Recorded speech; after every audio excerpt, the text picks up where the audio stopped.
Mais il faut aussi avoir des gens qui expérimentent la même chose que soi. Et c'est une aventure qui n'est pas facile. Je trouve que l'aventure entrepreneuriale, c'est une aventure aussi, mine de rien, assez solitaire, hein.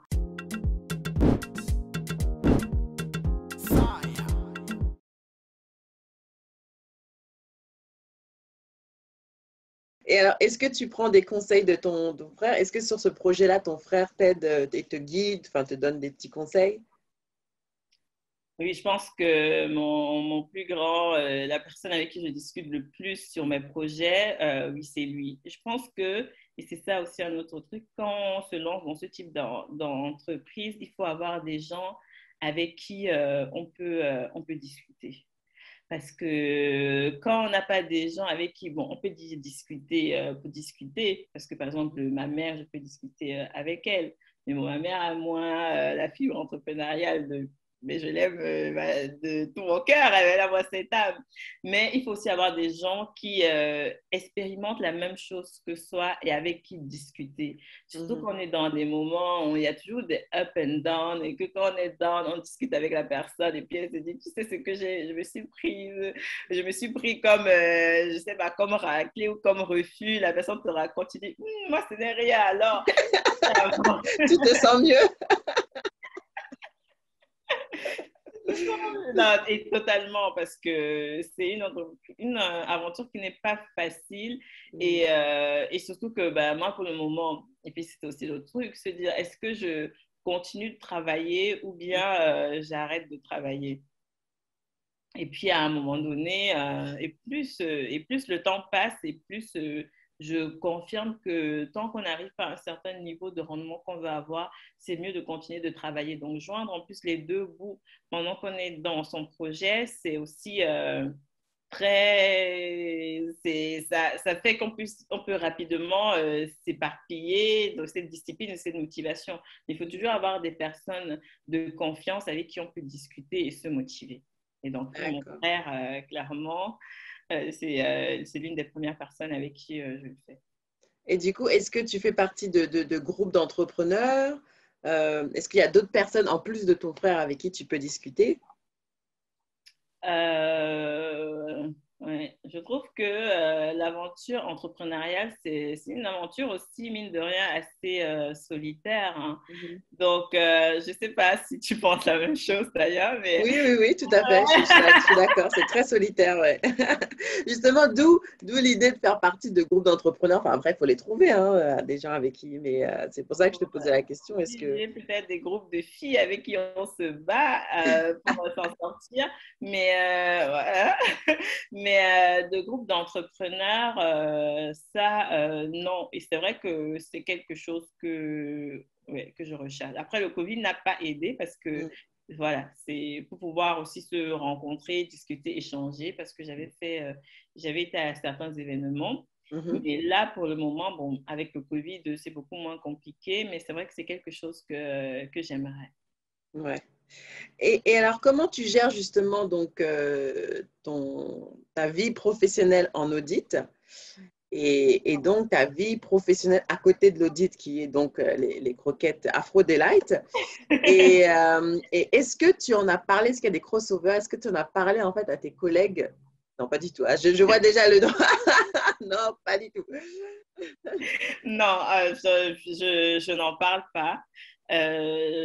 Après, je n'en parle pas déjà parce que pourquoi je n'en parle pas? En fait, c'est plus par choix, pour ne pas. En fait, c'est plus ma nature de moi de peu parler et plus agir. Et pas qu'on se dise que, oh, peut-être qu'elle n'a pas fait ça parce qu'elle était sur son Mhm, projet. Parce que les gens peuvent avoir différentes idées qui peuvent être les fausses, erronées, donc je préfère ne pas en parler. Même mhm. si après je fais une vidéo, quand on voit, mais bon, quand ils auront.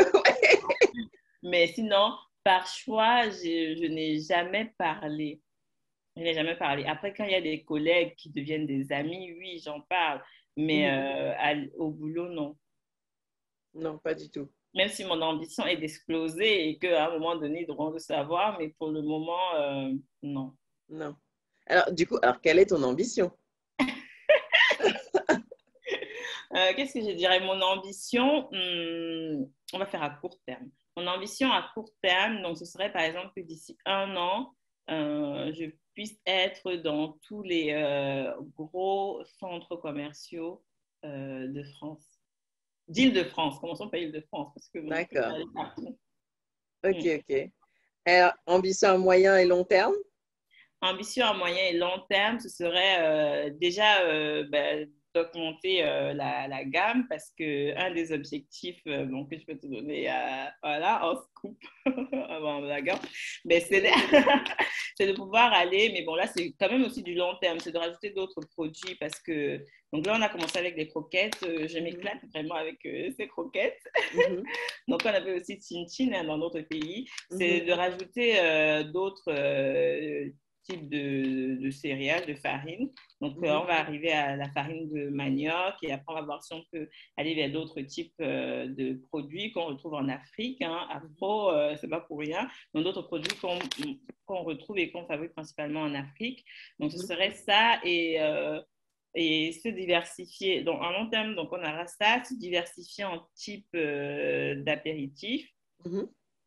et du coup pouvoir toucher plus de pays. On a parlé de l'Afrique, je pense que ça peut être un très bon levier et aller dans d'autres pays d'Afrique et d'Europe aussi.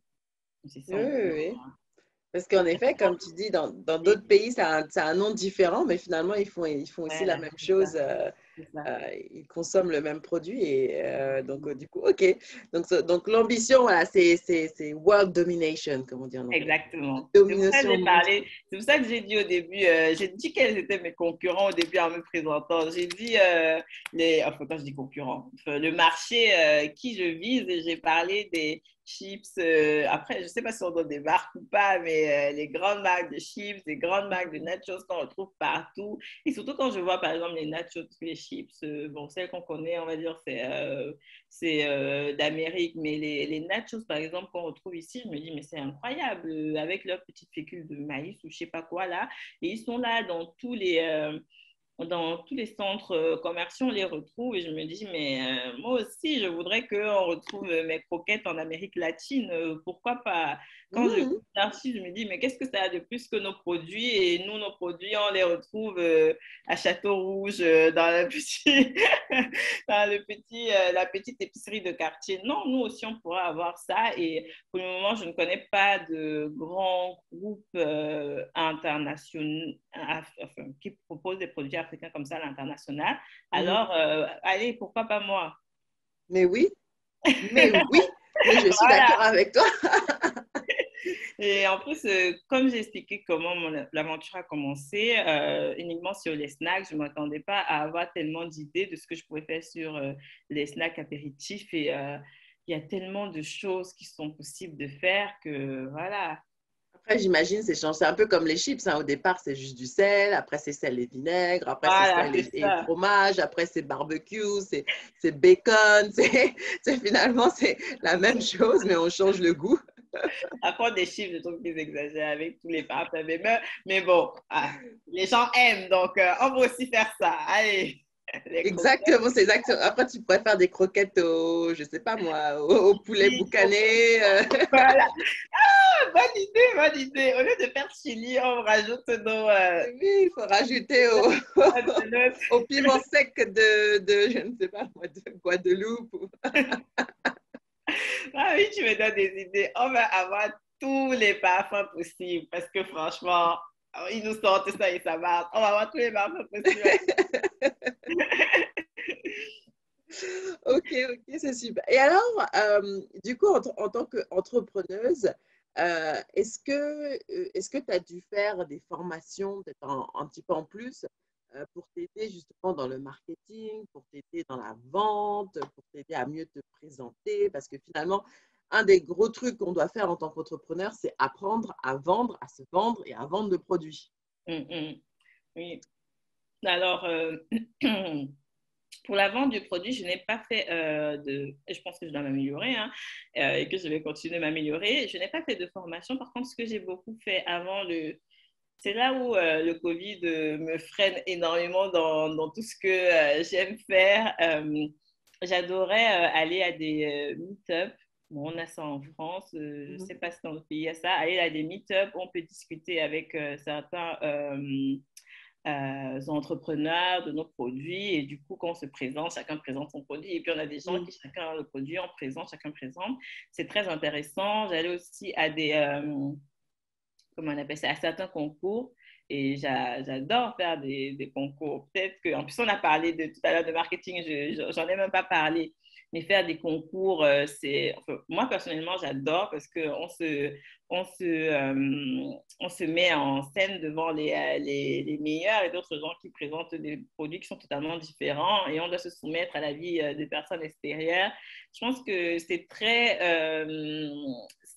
ça doit être, comment dire, c'est très éprouvant, mais qu'on apprend énormément et c'est des choses que j'ai toujours aimé faire, aller à des concours comme ça en tant que spectatrice, hein, pouvoir Ah, en voir tant que… les autres Ah, je pensais que c'est en tant que toi-même spectatrice. qui participais. Ah, Non, j'ai jamais participé. ok, ok, Là, ok. vu le niveau où je suis avec mon produit, c'est voilà, c'est l'autre élément que je sais même pas pourquoi je ne l'ai pas dit, mais c'est l'autre élément que je suis en train de, vers lequel je suis en train de pencher parce que j'adore. Donc voilà, j'ai déjà assisté en tant que spectatrice et là, Mhm. l'idée, c'est maintenant de le faire en tant qu'actrice. D'accord. Et du coup, tu te verrais participer à une émission du type, je crois que c'est Qui veut être mon associé, je crois, C'est vrai.